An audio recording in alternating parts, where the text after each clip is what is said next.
السلام علیکم، میں ہوں رضوان اشرف۔ DGISPR کی جانب سے جو پریس کانفرنس کی گئی اس میں جہاں پر پاکستان کی انٹرنل سیکورٹی سچویشن، دہشت گردی، امن و امان کی بگڑی ہوئی صورتحال، اس کے متعلق بات کی گئی۔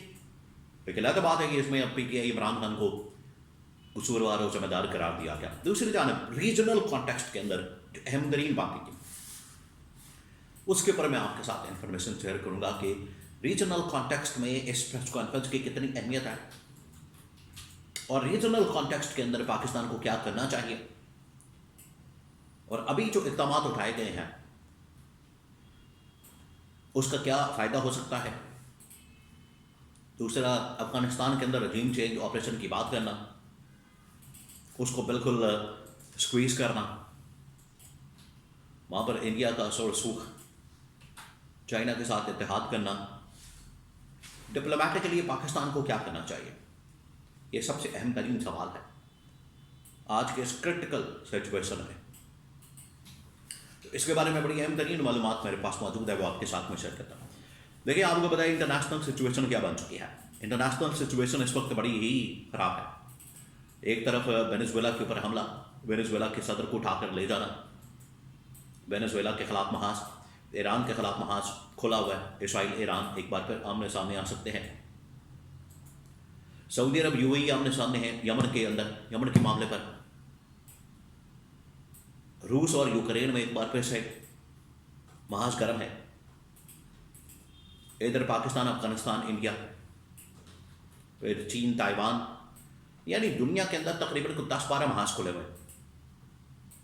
تو یہ 2026 کا جو آغاز ہوا ہے یہ جنگوں سے شروع ہوا ہے، مختلف علاقوں میں، مختلف ملکوں میں، مختلف ریجنز میں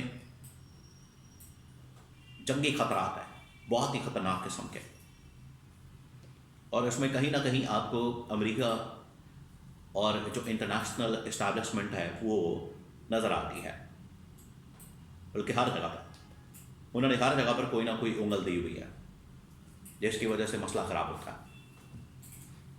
آج پاکستان کی صورتحال، پاکستان کے ساتھ معاملات اور اس ریجنل کانٹیکسٹ میں پاکستان کا کردار۔ ایک بات تو طے ہے کہ پاکستان کی جو اس وقت دہشت گردی کی صورتحال ہے، پاکستان میں جو اس وقت دہشت گردی کی وارداتیں، کارروائیاں، جس کا ڈیٹا DGISPR کی جانب سے شیئر کیا گیا 2021 میں، 22 میں، 23 میں، 24 میں، 25 میں، ان سالوں میں کس طرح سے دہشت گردی کو کنٹرول کیا گیا، اور یہ ساری دہشت گردی کہاں سے ہو رہی ہے؟ افغانستان سے ہو رہی ہے۔ اس کے اندر بڑا واضح طور پر بتا دیا گیا کہ جو افغان حکومت ہے، جو اس وقت افغان طالبان ہیں،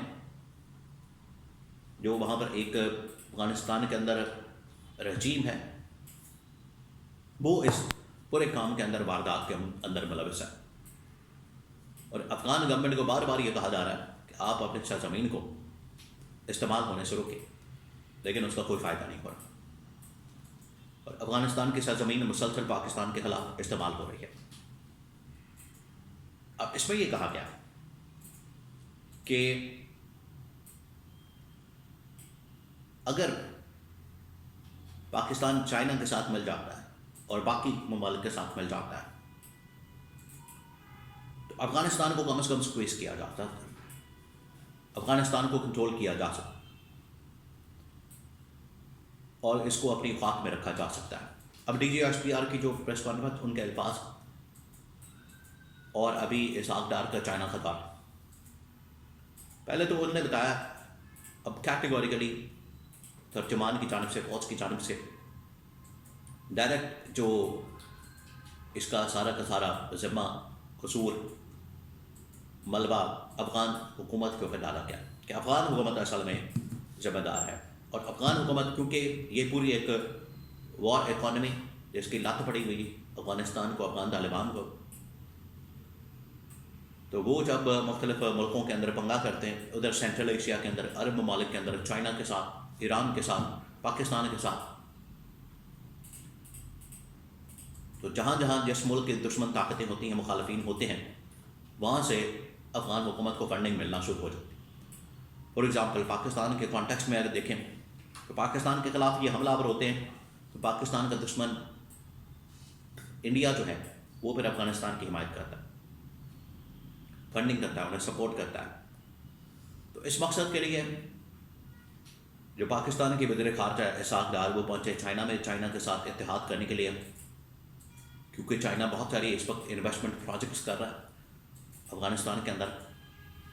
اور اس سے پہلے آتے تقریباً کچھ 6 مہینے پہلے جب پاکستان, افغانستان اور چین مل کر ایک اتحاد بنا رہے تھے, وہ بڑا زبردست موقع تھا کہ افغانستان کو شامل کر لیا جاتا, اپنے ساتھ ملایا جاتا.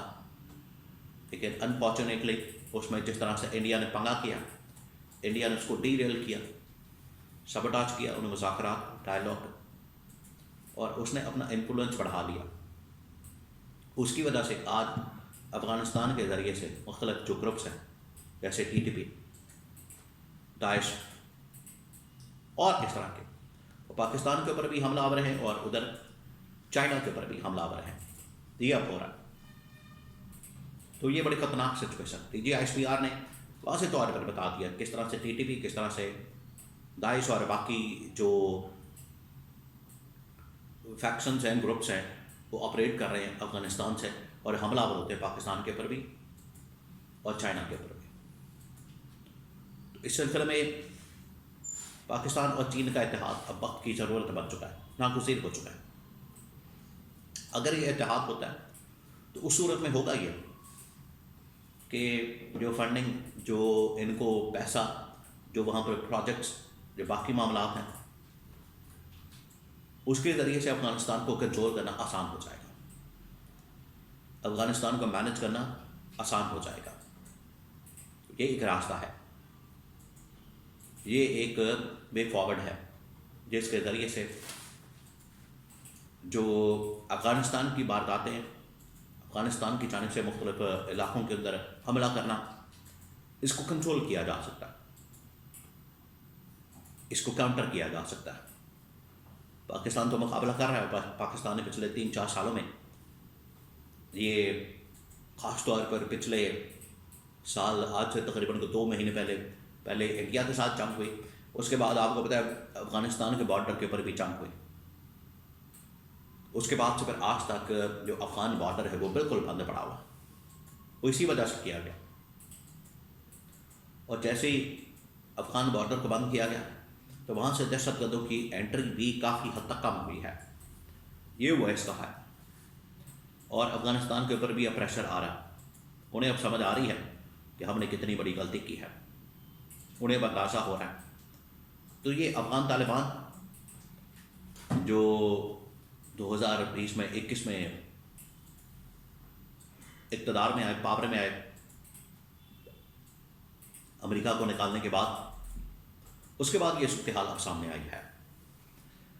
اور اس خطے کے لیے, ریجن کے لیے افغانستان کو کنٹرول کرنا, اسٹیبلٹی وہاں پر قائم کرنا, یہ بڑا ضروری ہے تاکہ پورے خطے کے اندر اسٹیبلٹی آ سکے.